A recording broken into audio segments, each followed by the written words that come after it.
हाँ, तो नमस्ते मेरे प्यारे विद्यार्थी जी। कैसे हैं आप सभी लोग? उम्मीद करता हूँ बहुत अच्छे होंगे। आप सभी को गुड मॉर्निंग। सब लोग जल्दी से क्लास में जुड़ जाएंगे। और थोड़ा सा लेट हो गया मेरे बच्चों, नींद लग गई फिर से मैं, है ना? मुझे तो जल्दी से आप लोग सब लोग लाइव में जल्दी जल्दी से जुड़ेंगे। और लगभग सब कुछ हम लोग पढ़ चुके हैं। एक बार थोड़ा सा लघु उत्तरीय प्रश्नों को सिर्फ हमें आज रिवाइज करना है ना? क्योंकि प्यारे बच्चों कल ऑब्जेक्टिव में लगभग पूरा बुक हम लोग देख चुके हैं। दीर्घ उत्तरीय प्रश्नों में मनीष सर ने आपको सारे इंपॉर्टेंट दीर्घ उत्तरीय सवाल करा दिए हैं। उसके पहले भी तो पूरा सिलेबस पढ़ाए ही थे, क्रैश कोर्स भी उन्होंने पूरा करवाया है। और बच्चों लास्ट में आप लोगों को एक बार फिर से दीर्घ उत्तरीय प्रश्नों को भी दीर्घ उत्तरीय प्रश्नों को भी करवा दिया है, ठीक है ना? तो मेरे बच्चे गुड मॉर्निंग सब लोग, good morning good morning good morning. जल्दी से जुड़िए स्पीड में। यस, आ जाइए। तो प्यारे बच्चों जैसा कि आप लोग जानते हैं कि हम लोगों का पेपर है आज, है ना? तो बिहार बोर्ड मैट्रिक 2025 का पेपर चल रहा है, जिसमें से 20 फरवरी यानी कि आज बच्चों एसएसटी का पेपर है। और आज भाई हम लोग एसएसटी को अंतिम क्लास एसएसटी की है, और आज हम लोग एसएसटी को विदा करने वाले हैं। और कल हमारा साइंस हम लोगों से, आज शाम को हम लोग साइंस पढ़ेंगे बच्चों, है ना? चलिए आइए देखते हैं। सबसे पहले हम लोग पूरा रिवीजन करने वाले हैं, और वो भी किसका बच्चों, है ना? सोशल साइंस का, सामाजिक विज्ञान का हम लोग पूरा रिवीजन करने वाले हैं। लास्ट मिनट जो भी इंपॉर्टेंट चीज है आज का, ठीक है? गुड मॉर्निंग सभी को, गुड मॉर्निंग बच्चों। जैसा कि आप देख पा रहे हैं, सबसे पहले श्री गणेशाय नमः। गणेश जी का आशीर्वाद जीवन में बहुत जरूरी है। उसके बाद प्यारा सा मोटिवेशन क्या है कि बदल जाओ वक्त के साथ या वक्त बदलना सीखो। बदल जाओ वक्त के साथ या वक्त बदलना सीखो, मजबूरियों को मत कोसो, हर हाल में चलना सीखो। अर्थात बच्चों जीवन में आपके सुख दुख, आपके जीवन में उतार चढ़ाव आता रहेगा, पर हमें जीवन में हर हाल में आगे बढ़ना चाहिए, ठीक है ना? तो मेरे प्यारे बच्चों बताओ कितना तैयार हो आप लोग आज के पेपर के लिए? आज के पेपर के लिए आप कितना तैयार हो बताओ कमेंट बॉक्स में कि गुरुजी मैं आज के पेपर के लिए तैयार हूँ। कितना तैयार हो बताओ कमेंट बॉक्स में। आज का पेपर अगर अपने आप में 100% है तो मेरे छोटे भाई बहन आप बताओ कितना परसेंट तैयार हो। अगर आज का पेपर 100% है तो आप कितना परसेंट तैयार हो बताओ जल्दी से। सर 100% पूरा तैयार होना चाहिए, और पेपर बहुत ठीक रहेगा। जैसा बच्चों हमने हिंदी का पेपर और मैथ का पेपर और ये क्या था अभी संस्कृत का पेपर देखा है, उससे तो हम यही कह सकते हैं कि पेपर बहुत अच्छा बहुत अच्छा बहुत अच्छा रहेगा। बस आपको लिखने की जरूरत है ठीक से, ठीक है ना? तो पहले बच्चों स्टार्ट किया जाए। जल्दी से आप लोग अपने अपने दोस्तों में सब लोग शेयर कर दीजिए एक प्यारा सा, मेरे बच्चों, है ना? है ना? एक प्यारा सा, चलो एक प्यारा सा बच्चों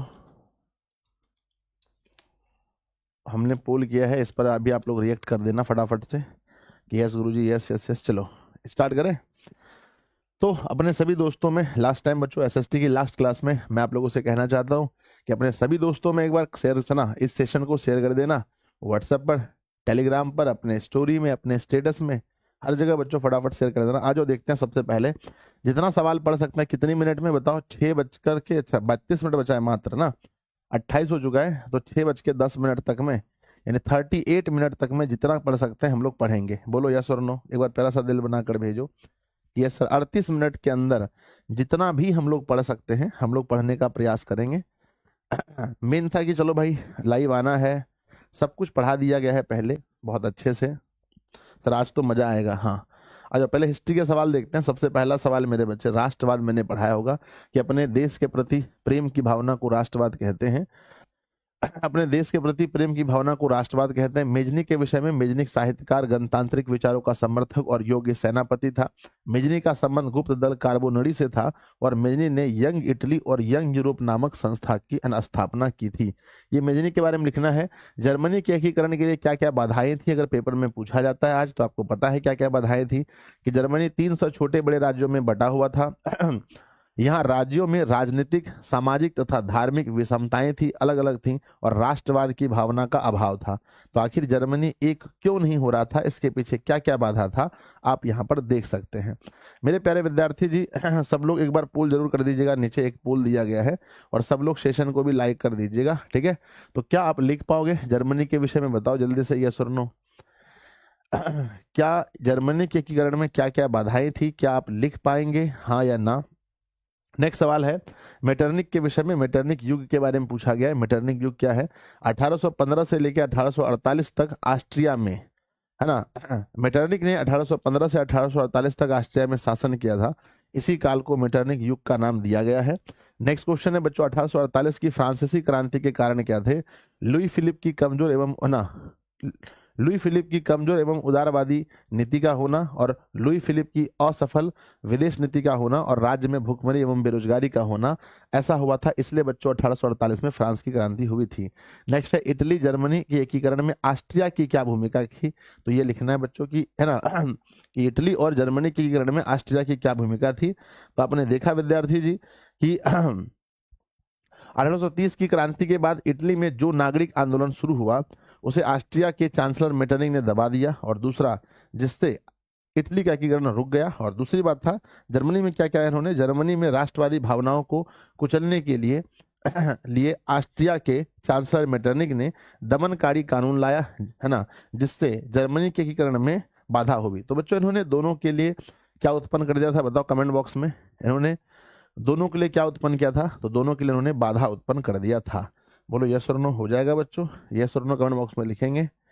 चलो बहुत प्यारा सा था। नेक्स्ट हमारा क्वेश्चन है हमारा, वियना कांग्रेस की दो उपलब्धि। वियना कांग्रेस जब सम्मेलन हुआ था 1815 में, इसमें क्या क्या उपलब्धि हुई थी? तो पहला था, कांग्रेस द्वारा बुर्बो राजवंश की पुनर्स्थापना हुई थी। दूसरा, वियना कांग्रेस द्वारा लुई 18वां को फ्रांस का राजा बनाया गया था। तो ये है बच्चों लुई, है ना, वियना कांग्रेस के दो उपलब्धि। नेक्स्ट बच्चों, गेरिबाल्डी के कार्य को लिखें। आप लोग पढ़े होंगे गेरिबाल्डी के विषय में, उन्होंने कैसे बच्चों इटली के एकीकरण में अपना योगदान दिया था। गेरिबाल्डी का मानना था कि इटली का एकीकरण युद्ध के बिना संभव नहीं है, इसलिए उन्होंने आक्रमण की नीति अपनाई थी। लाल कुर्ती और स्थानीय किसानों की सहायता से सिसिली और नेपल्स पर उन्होंने अधिकार कायम किया, इन्हें सरडानिया में मिला लिया। गेरिबाल्डी पोप पर भी आक्रमण करना चाहता था, परंतु काउंट काबूर ने इसके लिए अनुमति नहीं दी। तो यह है बच्चों गेरिबाल्डी के विषय में। नेक्स्ट है हमारा, हाँ नेक्स्ट है, जर्मनी के एकीकरण के लिए बिस्मार्क ने कौन सी नीति अपनाई? आप लोग जानते हैं कि उन्होंने बिस्मार्क ने कौन सी नीति अपनाई थी? तो बच्चों बिस्मार्क जर्मनी के एकीकरण के लिए सैन्य शक्ति के महत्व को समझता था, इसलिए उन्होंने रक्त एवं लोह नीति को अपनाया था। ठीक है ना। नेक्स्ट क्वेश्चन हमारे पास है, खूनी रविवार। क्या आप लोग खूनी रविवार के बारे में पढ़े हैं? जल्दी से बताइए सर, तबीयत कैसा है आपका? बढ़िया है बच्चों। अब तो अब तो रेस्ट होने वाला है, आप लोग का पेपर होने के बाद तो रेस्ट होगा ना। ठीक है, तो जल्दी से बताइए, क्या आपने खूनी रविवार पढ़ा है? सब कुछ बच्चों, कुछ भी ऐसा इसमें नहीं है जो आपने नहीं पढ़ा है ना। मुझे तो समझ नहीं आता भाई क्या रिवीजन कराया जाए आप लोगों को, कि सब कुछ पढ़ाया गया है। मैंने भी पढ़ाया है एक बार, और मनीष सर ने तो पूरा पढ़ाया है।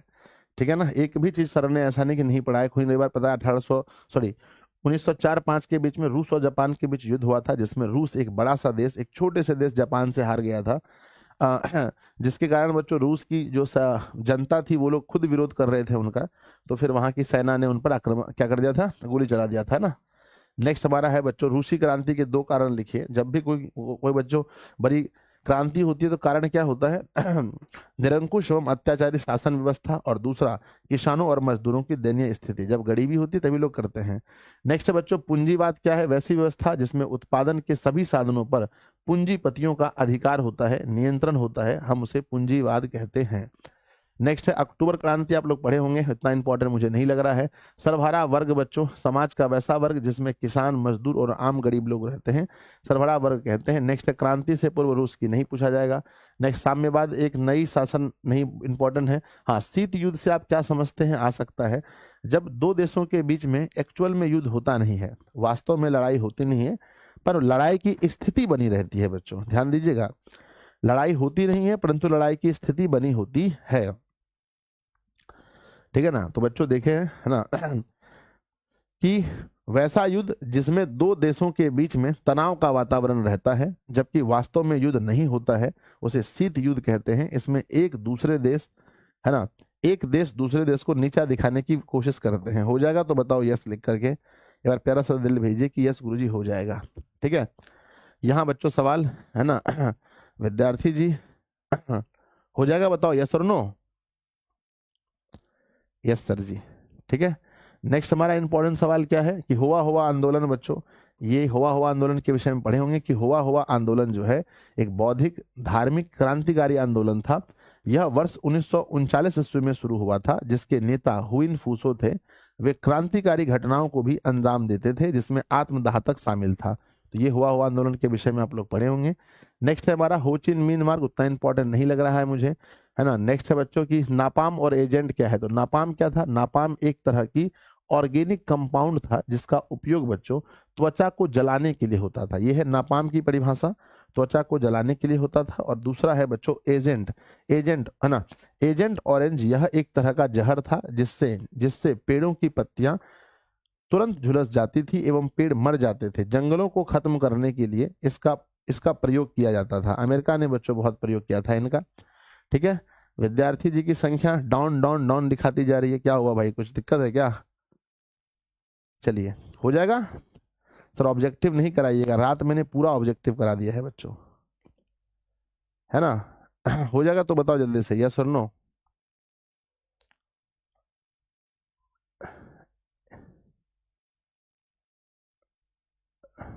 चलो बढ़ते आगे। नेक्स्ट हमारा क्वेश्चन लिखा गया जेनेवा समझौता, उतना इंपॉर्टेंट नहीं है। एक तरफा अनुबंधन नहीं आ सकता है। बाउदई कौन था, नहीं आएगा। खिलाफत आंदोलन, हाँ बच्चों ये बहुत इंपॉर्टेंट सवाल है खिलाफत आंदोलन के विषय में। तो तुर्की के सुल्तान खलीफा को इस्लाम धर्म का गुरु माना जाता था। ब्रिटेन सरकार द्वारा 1919 ईस्वी में खलीफा के पद को समाप्त कर दिया गया। इसी कारण भारतीय मुसलमानों ने खिलाफत आंदोलन किया था। तो बच्चों ये खिलाफत आंदोलन के विषय में लिखा गया है ना। चलिए अगला हमारा देखते हैं। खिलाफत आंदोलन पता है बच्चों किसके सपोर्ट में हुआ था, तो तुर्की के सुल्तान के सपोर्ट में हुआ था। नेक्स्ट बच्चों रॉलेट एक्ट के विषय में आप लोग पढ़े होंगे कि रॉलेट एक्ट बच्चों एक कानून था जो अंग्रेजों के द्वारा पारित किया गया था। और इस कानून के तहत बच्चों लोगों को बिना वारंट दिए, है ना, उनको गिरफ्तार किया जाता था, क्योंकि अंग्रेजों को ऐसा लगता था कि अगर भारतीय लोग एक जगह जमा होंगे तो वो सिर्फ हमें यहाँ से भगाने के विषय में ही सोचेंगे, इसलिए बच्चों ऐसा उन्होंने किया था। बढ़े आगे, यस सर जी यस। अगला हम लोग देखते हैं। नेक्स्ट लिखा गया जलियांवाला बाग हत्याकांड, इंपॉर्टेंट है, इसको बच्चों आप लोगों ने पढ़ा होगा अच्छे से, जलियांवाला बाग हत्याकांड। नेक्स्ट है दांडी यात्रा का क्या उद्देश्य था। दांडी यात्रा का उद्देश्य था बच्चों साबरमती आश्रम तक पहुंच करके नमक बना करके जो नमक पर जो अंग्रेज लोग कर लगाते थे उसको तोड़ना था। दांडी यात्रा गांधी जी के द्वारा 15 मार्च 1930 को साबरमती आश्रम से शुरू किया गया था। इसका मुख्य उद्देश्य समुद्र तट पर, है ना, समुद्र तट दांडी पहुंचकर समुद्र के जल से नमक बनाकर नमक कानून को भंग करना था। ये इसका मेन उद्देश्य था, पढ़े होंगे आप लोग। गांधी इरविन समझौता उतना इंपॉर्टेंट नहीं लग रहा है आज के लिए। हाँ चंपारण सत्याग्रह बच्चों ये बहुत इंपॉर्टेंट है प्लीज। चंपारण सत्याग्रह आप लोग पढ़े होंगे कि चंपारण में क्या हो रहा था कि बच्चों यहाँ पर नील की खेती करी जा रही थी चंपारण में। आई एम बॉट कौन बॉट आ गया भाई बताओ, अजीब अजीब कमेंट्स आ रहे हैं। चलो कोई बात नहीं है ना, है ना सर। ऑब्जेक्टिव करा दीजिए, ऑब्जेक्टिव रात वाली वीडियो जाकर देखिए बच्चों, मैंने पूरा करा रखा है उसमें, ठीक है ना। तो चलिए क्या आपने इसको देख लिया बढ़िया से, चंपारण सत्याग्रह बच्चों, ठीक है ना। तो लास्ट टाइम में ज्यादा बोझ नहीं लेने का, इसको देख लीजिएगा, चंपारण सत्याग्रह इंपॉर्टेंट है। सेकेंड पाली वाले में टाइम मिले तो आप लोग देख लीजिएगा। ऑल इंडिया ट्रेड नहीं उतना इंपॉर्टेंट है। असहयोग आंदोलन प्रथम जन आंदोलन कैसे था, तो ये इंपॉर्टेंट है क्योंकि बच्चों पहली बार इस आंदोलन में मेरे बच्चे आम लोगों ने भी हिस्सा लिया था। वो भी बढ़ चढ़ करके, है ना, आम गरीब लोग किसान लोगों ने हिस्सा लिया था, इसलिए हम इसे कहते हैं प्रथम जन आंदोलन, ठीक है ना। नेक्स्ट क्वेश्चन हमारे पास लिखा है बच्चों असहयोग आंदोलन को गांधी जी ने क्यों स्थगित किया। 1922 में चौरी चौरा कांड के बाद असहयोग आंदोलन ने हिंसक रूप ले लिया था, जिसके कारण गांधी जी ने इस आंदोलन को स्थगित कर दिया। नेक्स्ट बच्चों स्वदेशी आंदोलन नहीं इंपॉर्टेंट है यहाँ पर।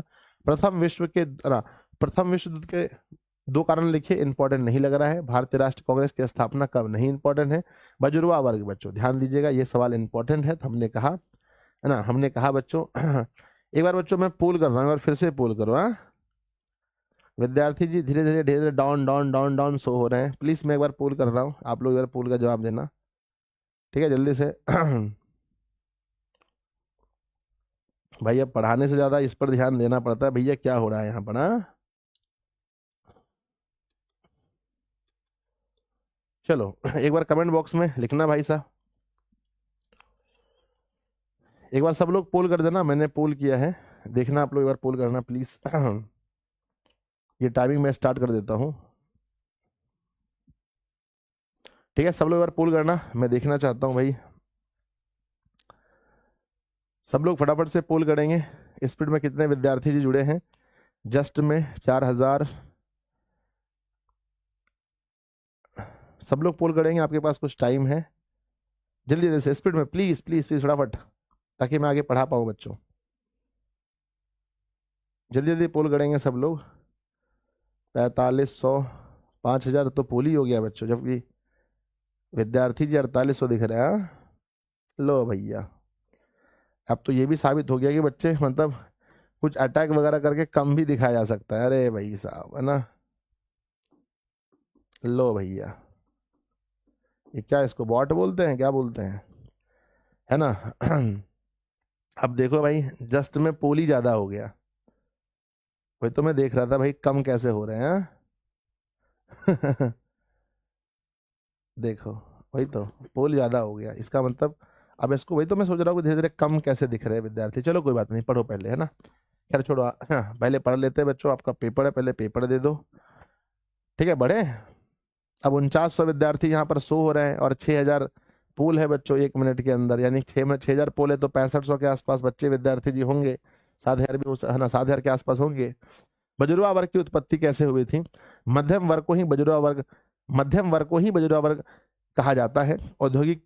औद्योगिकरण के परिणाम स्वरूप बच्चों बजुर्वा वर्ग की उत्पत्ति हुई थी। नेक्स्ट है विद्यार्थी जी, स्लम पद्धति की शुरुआत कैसे हुई, आपको पता है बहुत अच्छे से कि पहले बच्चों क्या खुले, बड़े बड़े कारखाने खुले और वहां पर फिर काम करने के लिए लोग जो हैं वो छोटे छोटे जगह से वहां पहुंचे, और बच्चों उनको रहने के लिए कोई अच्छी व्यवस्था कंपनी के द्वारा नहीं दी गई, कारखाना के मालिक के द्वारा, तो वो लोग अपने से ही घर बनाकर आसपास में रहने लगे, और इस प्रकार से बच्चों स्लम पद्धति की शुरुआत हो गई। हो जाएगा, बताओ यस और नो। नेक्स्ट, न्यूनतम मजदूरी कानून नहीं आएगा। औद्योगिकरण से आप क्या समझते हैं। हाँ बच्चों, औद्योगिकरण का मतलब क्या है कि जब मानव का, जब बच्चों किसी भी फैक्ट्री में, कंपनी में जहां इंसान काम कर रहे थे, उसका जगह पर कौन आ गए बताओ, है ना। इंसानों की जगह पर कौन आ गए बच्चों, तो ना वहां पर मशीनों ने ले लिया। जब इंसानों का जगह बच्चों मशीनों ने ले लिया तो इसे बच्चों औद्योगिकरण कहते हैं। या फिर उत्पादन के जो तरीके हैं उसमें परिवर्तन बच्चों। औद्योगिकरण एक ऐसी प्रक्रिया है जिसमें वस्तुओं का निर्माण मानव के द्वारा न होकर मशीनों के द्वारा कारखानों में किया जाता है। औद्योगिकरण की शुरुआत इंग्लैंड से हुई थी और औद्योगिकरण में बड़े पैमाने पर उत्पादन हुआ था। इंपॉर्टेंट सवाल था ये। औद्योगिकरण ने मजदूरों की आजीविका को कैसे प्रभावित किया, तो बच्चों जैसे ही औद्योगिकरण आया, यानी कि मशीनों ने मजदूरों का जगह लिया, तो फिर मजदूर क्या हो गए बताओ, मजदूर हो गए बच्चों बेरोजगार। मजदूरों को फिर काम नहीं मिलने लगा और मजदूरों की भुखमरी आ गई, मजदूर और गरीब हो गए। ठीक है, तो ये आप लिख सकते हैं, बोलो यस और no. Yes sir, sir power of bot. Next सवाल इंपॉर्टेंट है, ये सब है ना। नेक्स्ट इंपॉर्टेंट है, श्रमिक वर्ग का आगमन नहीं। ग्रामीण और नगरीय जीवन में अंतर लिखिए। तो आप लोगों को मैंने पढ़ाया था कि ग्रामीण और नगरीय जीवन में क्या क्या अंतर है, लिख पाएंगे बच्चों कि ग्रामीण जीवन कैसा होता है। ग्रामीण जीवन बच्चों कृषि पर आधारित होता है, कृषि पशुपालन पर आधारित होता है ग्रामीण जीवन। जबकि शहरी जीवन में क्या होता है कि लोग व्यापार पर आधारित होते हैं, व्यापार या सरकारी नौकरी पर। ग्रामीण जहां पर बच्चों संयुक्त परिवार होता है, लेकिन अगर हम देखें तो शहर में संयुक्त परिवार नहीं होता है बच्चों। ठीक है ना। चलिए आप देखेंगे ग्राम में और शहर में, ग्राम में क्या होता है ना कि बच्चों स्वच्छ हवा आपको मिलता है, पर शहर में ऐसा नहीं होता है, वहां पर भीड़ भाड़ बहुत ज्यादा होता है। जनसंख्या का घनत्व अगर देखेंगे तो ग्रामीण में बच्चों कम होता है, शहर में ज्यादा होता है। तो ये दोनों में अंतर लिखना था। नेक्स्ट सवाल देखते हैं, शहर के उद्भव में मध्यम वर्ग की क्या भूमिका है। नहीं बच्चों, नेक्स्ट है हमारा, नेक्स्ट है ना शहर किस प्रकार की क्रियाओं का केंद्र है। तो शहर में कौन कौन सी क्रियाएं होती हैं, तो आप देख सकते हैं शहर रोजगार, शिक्षा, स्वास्थ्य, व्यापार, वाणिज्य, प्रशासन, यातायात, राजनीति इत्यादि का केंद्र है बच्चों। आगे देखते हैं कि शहरों ने किन प्रकार की नई समस्याओं को जन्म दिया है। तो अगर आप शहर जाएंगे तो आपको पता है कि शहर में क्या क्या समस्या है मेरे बच्चे। शहर में अगर आप देखेंगे, है ना, तो आई एम हैकर सर जी। कोई बात नहीं, कोई बात नहीं, हैकर पहले पेपर होने दीजिए बच्चों को, फिर हैकर करते हैं। शहरों ने किन किन नई समस्याओं को जन्म दिया है। तो शहरों ने बहुत सारी समस्या, जैसे वहां आप देखेंगे ट्रैफिक बहुत ज्यादा होता है, प्रदूषण बहुत ज्यादा होता है, यातायात की समस्या, प्रदूषण की समस्या, है ना, आपराधिक वृद्धियों की में, है ना, आपराधिक प्रवृत्ति में वृद्धि बच्चों, और मलिन बस्तियों में उदय, और जनसंख्या का घनत्व, ये सब वहां पर देखने को मिलता है बच्चों। सब लोग सेशन को एक बार लाइक कर देंगे, है ना, जल्दी से, जितने भी प्यारे प्यारे विद्यार्थी जी हैं सब लोग सेशन को लाइक कर दें ताकि देखें भैया क्या हाल है। चलिए हो जाएगा सारे सवाल। यस आप बताइएगा बच्चों कि हमें हिस्ट्री में कितने बनाने हैं सवाल। 6 में से 3 का जवाब देना है। किसमें? 2 विषय में, एक तो हिस्ट्री में बच्चों और दूसरा है ना हिस्ट्री में और किसमें? ज्योग्राफी में। इन दोनों में यही काम करना है। और बच्चों 4 में से 2 का जवाब देना है किसमें? पॉलिटी में, यानी बच्चों की हमारा इकोनॉमिक्स और पॉलिटिकल साइंस में। ठीक है ना? तो बच्चों याद रखना है कि आपको आधा सवाल बनाने हैं, तो बहुत प्यार से बनेगा, कोई दिक्कत नहीं। सब कुछ लगभग पढ़ाया गया है, कुछ भी नया नहीं है। विश्व बाजार कैसे कहते हैं? ऐसा बाजार जहां पर विश्व के अलग अलग देशों की या विश्व भर की हम कह सकते हैं वस्तुएं आम लोगों के खरीदने के लिए उपलब्ध हो, हम उसे विश्व बाजार कहते हैं। हम उन्हें विश्व बाजार कहते हैं। नेक्स्ट क्वेश्चन हमारे पास है बच्चों, आर्थिक संकट से आप क्या समझते हैं? आर्थिक संकट में क्या होता है? जब बच्चों है ना वैसी स्थिति जब कृषि, उद्योग तथा व्यापार का विकास रुक जाता है, लाखों लोग बेरोजगार हो जाते हैं, बैंक और कंपनियां दिवालिया हो जाए तथा वस्तु और मुद्रा दोनों का बाजार में कोई कीमत ना रह जाए, तो इसे बच्चों आर्थिक संकट या आर्थिक मंदी कहते हैं। नेक्स्ट है भूमंडलीकरण। क्या है कि बच्चों विश्व के सभी राष्ट्रों का आर्थिक, सांस्कृतिक और राजनीतिक रूप से एक साथ जुड़ना भूमंडलीकरण कहलाता है। अगला सवाल है ब्रेटन वुड्स सम्मेलन उतना इंपॉर्टेंट नहीं है। रेशम मार्ग नहीं इंपॉर्टेंट है। महान आर्थिक मंदी, हाँ ये इंपॉर्टेंट है। महान आर्थिक मंदी से आप क्या समझते हैं? तो महान आर्थिक मंदी 1929 ईस्वी में आई थी। इस मंदी का असर संपूर्ण विश्व में पड़ा और कृषि क्षेत्र पर इसका सबसे बुरा प्रभाव पड़ा था। मंदी के कारण रोजगार, आय और व्यापार आदि में गिरावट आई थी। इस दौरान कृषि में उत्पादन अधिक हुआ तथा परंतु इसके मूल्य में भारी गिरावट हुई थी। नेक्स्ट बच्चों आप देखेंगे तो बहुराष्ट्र कंपनी, आप लोग जानते हैं कि ऐसी कंपनियां जो एक से अधिक राष्ट्रों में अपने सामान को बनाती हैं और बेचती हैं, उसे बहुराष्ट्र कंपनी कहते हैं। ठीक है सर जी। नेक्स्ट आगे देखें बच्चों। यस, तो न्यू डील के है ना, न्यू डील से आप क्या समझते हैं? इंपॉर्टेंट नहीं है बच्चों। नेक्स्ट है पांडुलिपि। क्या है? तो हाथ से लिखे गए पुस्तक को पहले पांडुलिपि कहा जाता था, है ना। हाथ से लिखे पुस्तक को पांडुलिपि कहते थे। नेक्स्ट है बच्चों छापाखाना यूरोप कैसे पहुंचा? तो 1295 में मार्को पोलो के द्वारा चीन से इटली में वुड ब्लॉक छपाई की तकनीक को लाया गया। इससे हस्तलिखित पांडुलिपियों के स्थान पर वुड ब्लॉक की छपाई की तकनीक विकसित हुई और इटली से आरंभ होकर यह तकनीक यूरोप के अन्य भागों तक फैल गया। तो ये इंपॉर्टेंट है छापाखाना। नेक्स्ट, भारतीय द्वारा वानाक्रॉस प्रेस एक्ट का विरोध क्यों किया गया? ये इंपॉर्टेंट उतना नहीं है। गुटेनबर्ग ने मुद्रण यंत्र, नहीं इंपॉर्टेंट है। गुटेनबर्ग कौन थे? अगर इसके विषय में लिखना पड़े तो आप लोग पढ़े होंगे पहले से कि बच्चों गुटेनबर्ग का जन्म जर्मनी के मेंज नगर, है ना, जर्मनी के मेंज नगर में कृषक जमींदार परिवार में हुआ था। गुटेनबर्ग ने हैंड प्रेस नामक मुद्रण यंत्र बनाया था जिसमें सुंदर, सस्ता और जल्दी छपाई करना संभव हुआ। वस्तुतः छापाखाना के आविष्कार का श्रेय गुटेनबर्ग को जाता है। तो बड़ा इंपॉर्टेंट टॉपिक है ये। नेक्स्ट बच्चों ज्योग्राफी, है ना। चलिए तो हिस्ट्री के सवाल मैंने जितने भी बताए क्या आप बना पाओगे? यस और नो? मैथ के दिन मेरा सेंटर में 4 बच्चा सस्पेंड हुआ था सर जी। हो जाता है बाबू, लेट जाने से हो जाता है, ठीक है ना। तो बढ़े आगे। सर हम पाकिस्तान से पढ़ रहे हैं भाई साहब, हो सकता है, पॉसिबिलिटी है ना। चलिए यस, तो ये था बच्चों हिस्ट्री के सवाल इंपॉर्टेंट। और हम ज्योग्राफी में देखें तो इंपॉर्टेंट कौन कौन सा है। संसाधन की परिभाषा इतना आसान नहीं आ सकता है, फिर भी अगर आ जाए तो वे सभी वस्तुएं जो हमारी जरूरतों को पूरा करे वो सभी संसाधन है। प्राकृतिक संसाधन के संरक्षण क्यों आवश्यक है, या संसाधन संरक्षण का क्या महत्व है। वर्तमान समय में संसाधनों का अविवेकपूर्ण उपयोग हो रहा है, मतलब बिना सोचे समझे उपयोग हो रहा है, जिसके कारण संसाधन समाप्ति के कगार पर पहुंच सकता है। अतः सतत पोषणीय विकास को बढ़ाने के लिए संसाधन संरक्षण आवश्यक है। नेक्स्ट है आना, पवन अपर्दन वाले क्षेत्रों में कृषि की पद्धति कौन सी है? तो पवन जहां पर बहुत हवा चलते हैं वहां पर बच्चों कृषि की जो पद्धति है उसका नाम है ना, पट्टिका कृषि। क्या है बच्चों? पट्टिका कृषि होती है जहां पर क्या होता है, फसलों के बीच में घास को बोया जाता है।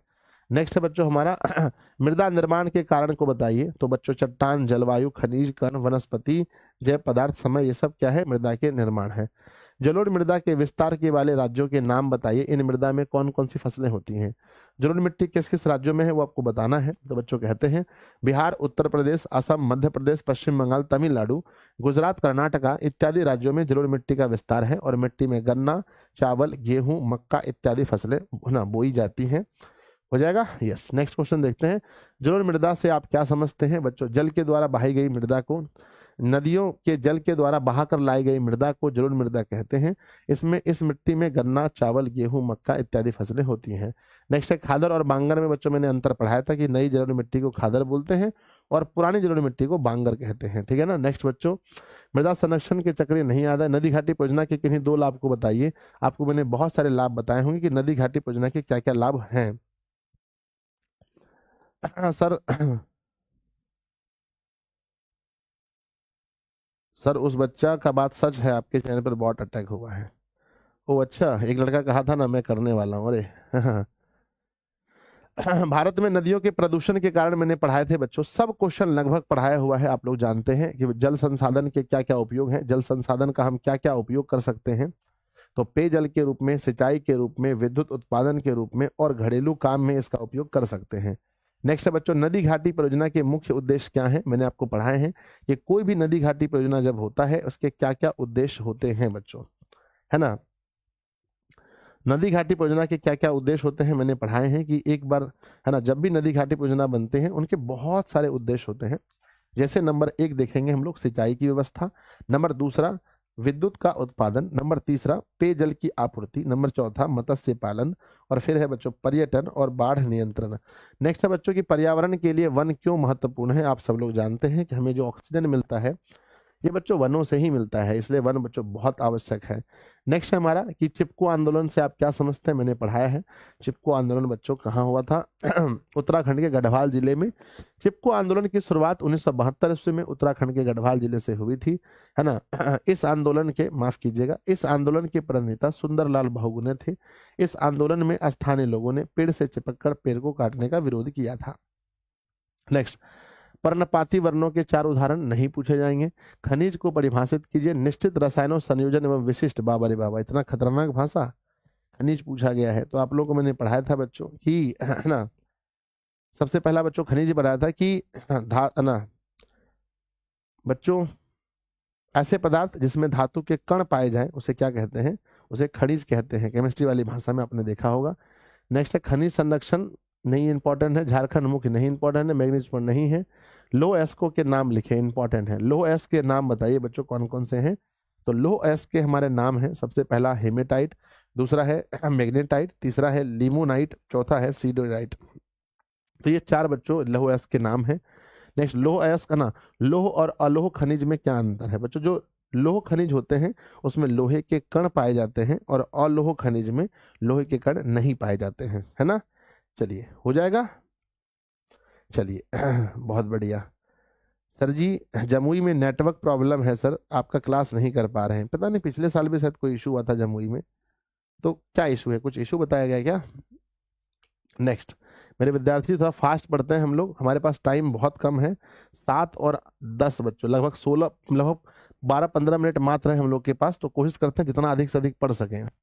कहते हैं कि कोयला के विभिन्न विभिन्न प्रकार के नाम लिखिए। तो एंथ्रासाइट, बिटुमिनस, लिग्नाइट और पीट, ये कोयला के विभिन्न प्रकार हैं। परंपरागत और गैर परंपरागत ऊर्जा में अंतर नहीं पूछा जाएगा यहाँ पर। सौर ऊर्जा के उत्पादन कैसे होता है ये भी नहीं पूछा जाएगा। पेट्रोलियम के किन्हीं नहीं है, पेट्रोलियम का महत्व नहीं है। परमाणु शक्ति नहीं बच्चों। गोंडवाना समूह के किन्हीं 4, हाँ ये इंपॉर्टेंट है कि गोंडवाना समूह के किन्हीं 4 कोयले क्षेत्र के नाम बताइए। 4 कोयला क्षेत्र कौन कौन सा है। कहते हैं गोंडवाना समूह का कोयला क्षेत्र, पहला है झारखंड, दूसरा है छत्तीसगढ़, तीसरा है उड़ीसा और चौथा है बच्चों महाराष्ट्र। तो 4 क्षेत्र हैं, ठीक है। नेक्स्ट है मेरे बच्चे, नवीकरणीय ऊर्जा के 4 उदाहरण बताइए। नवीकरण ऊर्जा सूर्य, पवन, ज्वार और लहर। नेक्स्ट है बच्चों, नदी घाटी परियोजना को बहुउद्देश्य क्यों कहा जाता है। इंपॉर्टेंट सवाल है। तो नदी घाटी परियोजना को बहुउद्देश्य इसलिए कहते हैं क्योंकि इसमें बहुत सारे उद्देश्य की पूर्ति होती है। बहुत सारे उद्देश्य के कारण लोग इस ना बच्चों, नदी घाटी परियोजनाओं के बहुत सारे उद्देश्य होते हैं, इसलिए इसे बहुउद्देश्य परियोजना कहा जाता है। जैसे सिंचाई, विद्युत उत्पादन, पेयजल आपूर्ति, मत्स्य पालन, पर्यटन, ये सभी है। तो प्यारे विद्यार्थी जी, आगे बढ़ते हैं अगले क्वेश्चन में। हरित क्रांति से आप क्या समझते हैं? अगर ये सवाल पूछा जाता है तो मैंने आपको पढ़ाया था और ऐसे सर ने तो बहुत अच्छे से पढ़ाया होगा आपको कि हरित क्रांति 1966-67 में उन्नत किस्म के बीज, कीटनाशक दवाइयां, है ना, कीटनाशक दवाई, सिंचाई और, है ना, सिंचाई आदि के प्रयोग से फसल उत्पादन में आई क्रांति को हरित क्रांति कहा जाता है। हरित क्रांति के जनक MS स्वामीनाथन को कहा जाता है। हरित क्रांति का सबसे अधिक प्रभाव गेहूं फसल पर पड़ा है। हरित क्रांति का प्रभाव पंजाब, हरियाणा, है ना, पश्चिमी उत्तर प्रदेश में सबसे अधिक पड़ा है। ठीक है, तो हरित क्रांति भी हो जाएगा, यस और नो। चलिए सर आपके साथ ही ऐसे लोग क्यों करते हैं? अब बच्चों पता नहीं अब ऐसे क्यों करते हैं, है ना, बहुत ज्यादा आजकल इस बार एग्जाम टाइम में बहुत ज्यादा हुआ। ठीक है ना, आपने देखा शायद कोई भी ऐसा सेशन नहीं था जिसमें मेरे नहीं हुए, पर मॉर्निंग में शायद नहीं हो रहा था, पर आज मॉर्निंग में भी हुआ है। नेक्स्ट, समुचित कृषि से आप क्या समझते हैं? तो पहाड़ी ढलान पर जल के तेज बहाव से बचने के लिए सीढ़ी नुमा ढाल बनाकर की जाने वाली खेती को समुचित कृषि कहते हैं। समुचित कृषि में क्या होता है कि ये पहाड़ी क्षेत्र है, मान लीजिए ये पहाड़ है, तो यहाँ बच्चों क्या करते हैं हम लोग, सीढ़ी नुमा बच्चों इस तरह से करते हैं जोत, और इस पर हम लोग खेती करते हैं ताकि पानी यहाँ रुक सके और फसलें तैयार हो सके। हमने तो देखा है बच्चों अपनी आंख से। जल संकट क्या है? जल की कमी या अनुपलब्धता को जल संकट कहते हैं। नेक्स्ट, भारत में किन्हीं दो रोपण फसल के नाम बताइए। गन्ना और चाय दोनों रोपण फसल है। रोपण फसल का इसका मतलब ये नहीं है कि हम रोप कर लगाते हैं। रोपण फसल का मतलब ये होता है कि जिसको हम लोग सिर्फ और सिर्फ व्यापार के उद्देश्य से लगाते हैं। नेक्स्ट है प्यारे बच्चों की, भारत की किन्हीं दो नगदी और दो रेशेदार फसल। नगदी फसल में हो जाएगा, नगदी फसल में हमारा दो है, एक गन्ना और रबड़ है, और रेशेदार फसल में है जूट और कपास। नेक्स्ट है बच्चों, है ना, कपास के उत्पादन में महाराष्ट्र क्यों प्रसिद्ध है? नहीं इंपॉर्टेंट, कृषि के उत्पादकों नहीं है, समुद्र रेखा न। नेक्स्ट है बच्चों, व्यापारिक कृषि और जीवन निर्वाह कृषि नहीं है। नगदी फसल रोपण फसल नहीं। वन विनाश के कारण स्वामित्व के आधार पर नहीं, है ना। नेक्स्ट है बच्चों, उद्योग के स्थानित्व के तीन कारण नहीं है। उदारीकरण, निजीकरण, हाँ इंपॉर्टेंट सवाल है। उदारीकरण, निजीकरण और वैश्वीकरण से आप क्या समझते हैं? हो सकता है तीनों में से कोई तीनों पूछे या तीनों को अलग अलग पूछ सकता है। उदारीकरण का मतलब क्या है कि जब सरकार अपने द्वारा लगाए गए नियमों में, अपने द्वारा लगाए गए बच्चों प्रतिबंधों में, अपने द्वारा लगाए गए जो लिमिटेशन है उसमें अगर कुछ छूट करता है तो हम इसे कहते हैं उदारीकरण। जैसे आप देख सकते हैं, उद्योग धंधा को लाइसेंस टैक्स आदि के झंझट से मुक्त करना उदारीकरण कहलाता है। पहली बात, सरकारी संपत्तियों को निजी हाथों में देना निजीकरण कहलाता है। और बच्चों, किसी देश की अर्थव्यवस्था को विश्व की अर्थव्यवस्था से जोड़ देना वैश्वीकरण कहलाता है। तो बच्चों, अगर तीनों में कोई भी सवाल पूछा जाए तो क्या आप लिख सकते हैं? बोलो यस और नो। यस सर हमने तीनों, या तीनों एक साथ पूछा जाए तब तो बहुत आसान है, अगर तीनों अलग अलग पूछा जाए फिर भी आप लिख देंगे। चलिए हाँ लिख करके बताइए। यस गुरुजी, यस यस यस यस लिख सकते हैं। नेक्स्ट आगे बढ़ते हैं, अगला हमारा देखते हैं नेक्स्ट क्या लिखा गया है। उपभोक्ता उद्योग किसे कहते हैं? ऐसा उद्योग जो सीधा उपभोक्ता से कनेक्ट हो। बच्चों कहते हैं कि वैसा उद्योग जिसके तैयार माल का उपयोग सीधा उपभोक्ता करता है उसे उपभोक्ता उद्योग कहते हैं। जैसे बच्चों है ना, जैसे चीनी उद्योग, बिस्कुट उद्योग, कागज उद्योग, सीमेंट उद्योग, ये सब उपभोक्ता तक पहुंचता है सीधे। बच्चों सीमेंट उद्योग भी। विनिर्माण से आप क्या समझते हैं? कच्चे माल के द्वारा जीवन उपयोगी वस्तु तैयार करना विनिर्माण कहलाता है। जैसे गन्ना मिल गया तो चीनी बना दो, शक्कर बना दो। नेक्स्ट बच्चों, नेक्स्ट वायु परिवहन की मुख्य विशेषता क्या है? वायु परिवहन की विशेषता यही है बच्चों कि वायु परिवहन का सबसे तीव्र एवं आधुनिक साधन है, बहुत फास्ट चलता है। वायु परिवहन से समय का बचत होता है और वायु परिवहन सबसे महंगा है बच्चों, ये इसकी विशेषता है। नेक्स्ट बच्चों, भारत के लिए जल मार्ग का क्या महत्व है? उतना इंपॉर्टेंट नहीं है। तल चिन्ह और स्थानिक ऊंचाई, तल चिन्ह नहीं इंपॉर्टेंट। नेक्स्ट है भारतीय रेल परिवहन की प्रमुख विशेषता क्या है? तो भारतीय रेल परिवहन की विशेषता है कि बच्चों भारतीय रेल एशिया का सबसे बड़ा एवं विश्व का तीसरा सबसे बड़ा रेल परिवहन है, रेल प्रणाली है। और बच्चों भारतीय रेल है ना, रेलवे में बड़ी संख्या में रोजगार लोगों को मिलते हैं और भारतीय रेल परिवहन का सबसे सस्ता साधन मान सकते हैं, मतलब सबसे नहीं तो सस्ता कह सकते हैं, भारतीय रेल परिवहन का सस्ता साधन है। ठीक है ना, हो जाएगा बच्चों, यस और नो। चलिए बहुत सुंदर, अति सुंदर। ठीक है, अब हमारे पास कितना टाइम बचा है? टाइम बचा है विद्यार्थी जी मात्र और मात्र 5 से 6 मिनट। तो चलिए देखते हैं क्या क्या हम लोग पढ़ सकते हैं। सब कुछ पढ़ा हुआ है, मुझे लगता है कुछ पढ़ने लायक इसमें है ही नहीं जो कि हम लोग नहीं पढ़े हैं। है ना। सड़क परिवहन के कोई 4 गुण बताइए। सड़क परिवहन का क्या गुण है? सड़क परिवहन का गुण है बच्चों कि सड़क परिवहन परिवहन का सबसे सामान्य, सुलभ और सुगम साधन है। घर घर वस्तु पहुंचाने के लिए सड़क मार्ग का प्रयोग किया जाता है। छोटी दूरी को तय करने के लिए सड़क मार्ग का उपयोग सबसे अधिक होता है। और सड़क मार्ग रेल मार्ग तक पहुंचने का है ना, एक बच्चों हम कह सकते हैं रेल मार्ग तक पहुंचने में हमें सहायता भी करता है। कृषि बिहार की अर्थव्यवस्था की रीढ़ है। कैसे बच्चों? आप जानते हैं कि कृषि बिहार की अर्थव्यवस्था की रीढ़ है, पर कैसे? तो कहते हैं बिहार एक कृषि प्रधान राज्य है। बिहार क्या है बच्चों? एक कृषि प्रधान राज्य है। यहाँ 80% आबादी कृषि पर निर्भर है। यहाँ की कुल भाग का 60% भाग में कृषि होता है। यहाँ की अर्थव्यवस्था में कृषि का सबसे अधिक योगदान है, इसलिए कृषि को बिहार का रीढ़ कह सकते हैं। बिहार की अर्थव्यवस्था का रीढ़ कह सकते हैं, क्योंकि बच्चों कृषि जो है, ये बच्चों है ना, कृषि जो है यहाँ 80% लोग कृषि पर निर्भर हैं और 60% जमीन पर खेती हो रहा है। नेक्स्ट है, बिहार में वन संपदा नहीं इंपॉर्टेंट है। अभ्रक कहाँ मिलता है? नहीं इंपॉर्टेंट है। बिहार के खनिज संपदा पर संक्षिप्त में कुछ लिखिए।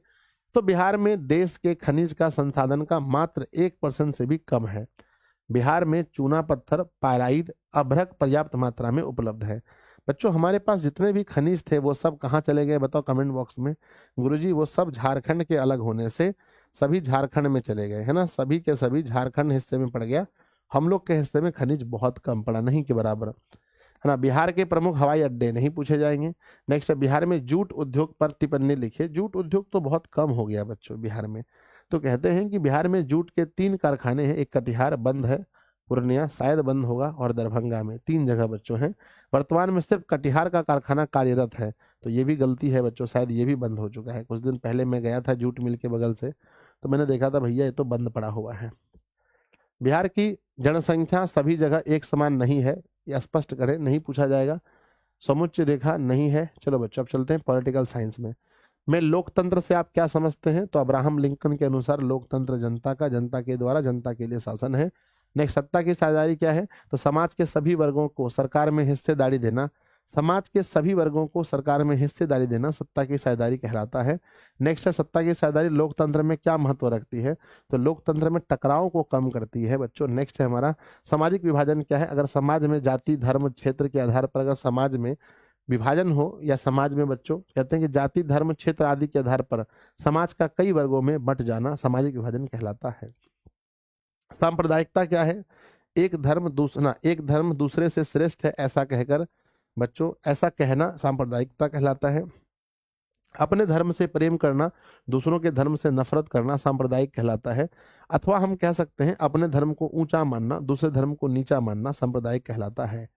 सामाजिक उद्भाव को प्रोत्साहित करने के लिए आप क्या करेंगे? सामाजिक उद्भाव को बढ़ाने के लिए हम सभी धर्मों एवं जातियों के लोगों को साथ बिना भेदभाव किए साथ मिलजुल कर रहेंगे।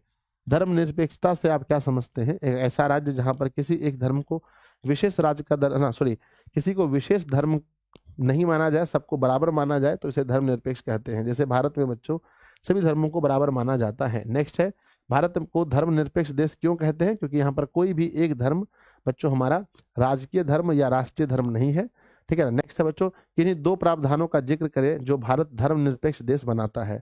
सबसे पहला एक प्रावधान ये है बच्चों कि भारत में किसी भी धर्म को विशेष दर्जा नहीं मिला है। दूसरा, भारत में कोई भी व्यक्ति किसी भी धर्म को, है ना, किसी से धर्म के आधार पर भेदभाव नहीं करता है। यही बच्चों धर्मनिरपेक्षता की निशानी है, ठीक है ना। तो मेरे प्यारे विद्यार्थी जी, समझ आया यहाँ तक? तो दिल बनाकर भेजिए जल्दी से कि यस सर समझ में आया। और लगभग हम लोग सब कुछ पढ़े हैं, तो कोई ज्यादा हड़बड़ी नहीं है, ठीक है। चलिए नेक्स्ट है बच्चों कि लैंगिक विभेद या लैंगिक असमानता क्या है ना। तो आप देख सकते हैं कि लैंगिक विभेद या लैंगिक, है ना, लैंगिक असमानता, माफ कीजिएगा, लैंगिक असमानता क्या है?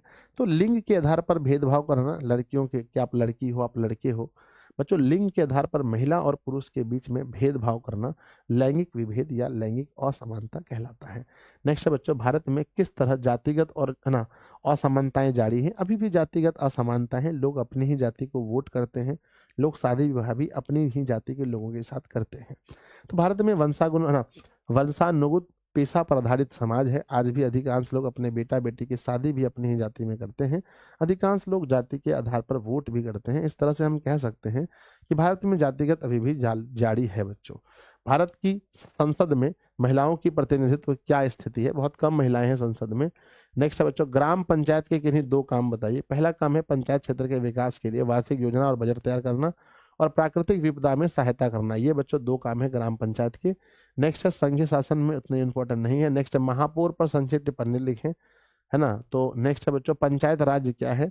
पंचायती राज के अंतर्गत ग्राम स्तर में ग्राम पंचायत, प्रखंड स्तर में पंचायत समिति और जिला स्तर में जिला परिषद का गठन किया जाता है। ठीक है ना। नेक्स्ट है प्यारे विद्यार्थी, समवर्ती सूची ऐसी सूची जिसमें केंद्र सरकार राज्य सरकार दोनों से, है ना, कानून बना सके, समवर्ती सूची कहलाता है। भाषा नीति क्या है बच्चों?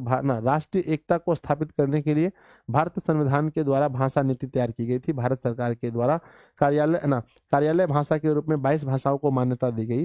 विभिन्न क्षेत्रों के लोग अपनी अपनी भाषाओं का उपयोग करते हैं। हिंदी को राजभाषा माना गया, परंतु इसे राष्ट्रभाषा के रूप में आज तक मान्यता नहीं मिली है। यही बच्चों भारत की भाषा नीति है। नेक्स्ट है संघ राज का अर्थ क्या होता है? गठबंधन की सरकार में सत्ता, है ना। गठबंधन की सरकार में साझेदार कौन कौन होते हैं? जो पार्टियां, मतलब जो पार्टियां मिलकर सरकार बनाती है वो होते हैं। चलो बच्चों ठीक है ना, लगभग हमने करा दिया है, आप लोग देख सकते हैं। अब समय भी हो गया हमारा ठीक है, आप लोग का जाने का समय हो गया। तैयार होंगे बताइए ठीक है। तो कॉन्फिडेंस लेवल कैसा है मेरे विद्यार्थी जी? बहुत अच्छे से जो भी आप पढ़े हैं, है ना जो भी आप पढ़े हैं उसमें आपको मेरे विद्यार्थी जी आत्मविश्वास होना चाहिए कि हाँ सर हमने ये पढ़ा है, आत्मविश्वास होना चाहिए। ठीक है, बाकी प्यारे बच्चों अच्छे से आप लोग एग्जाम दीजिए और हम लोग फिर आज हमारा कल कौन सा पेपर है आप लोग को पता है ना? आत्मविश्वास कैसा है बच्चों बताइएगा। कल हम लोग का कौन सा पेपर है बच्चों बताओ? Yes sir, yes sir, yes sir. कहते हैं सर जी,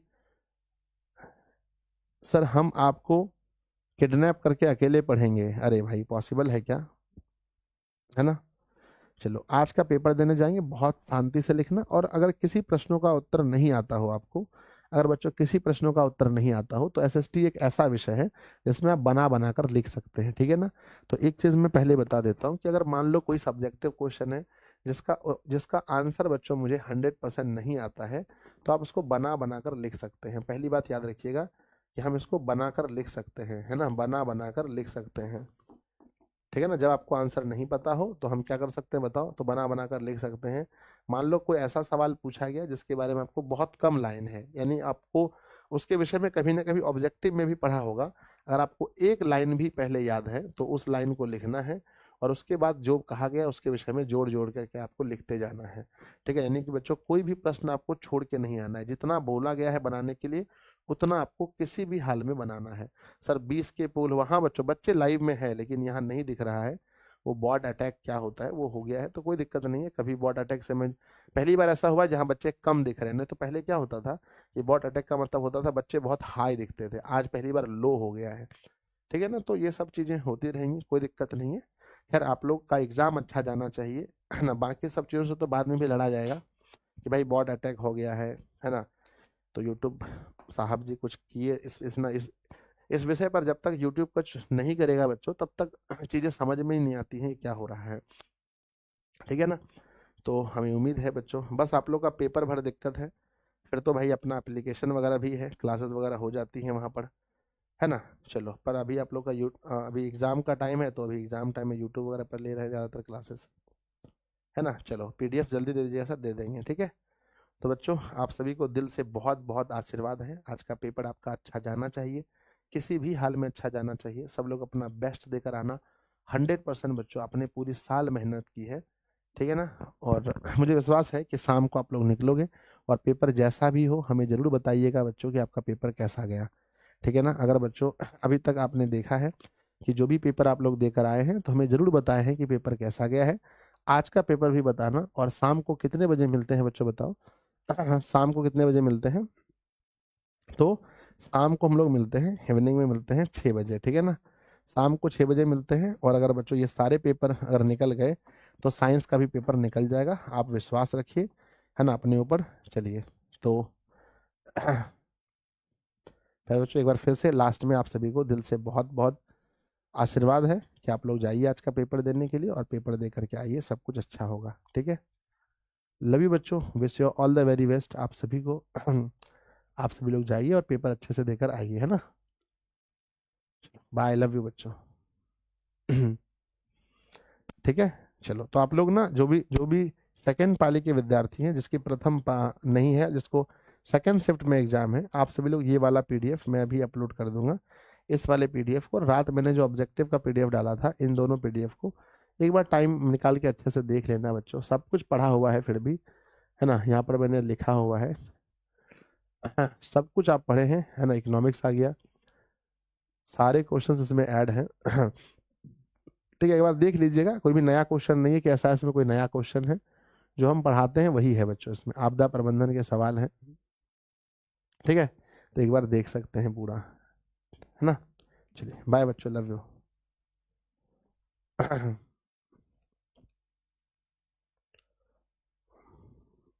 सर कुछ दिन बाद क्या लिख रहे हैं कि सर कुछ दिन बाद हम 10th वाले आपसे को आप भूल जाएंगे। नहीं बच्चों, ऐसा नहीं है, नहीं भूलेंगे।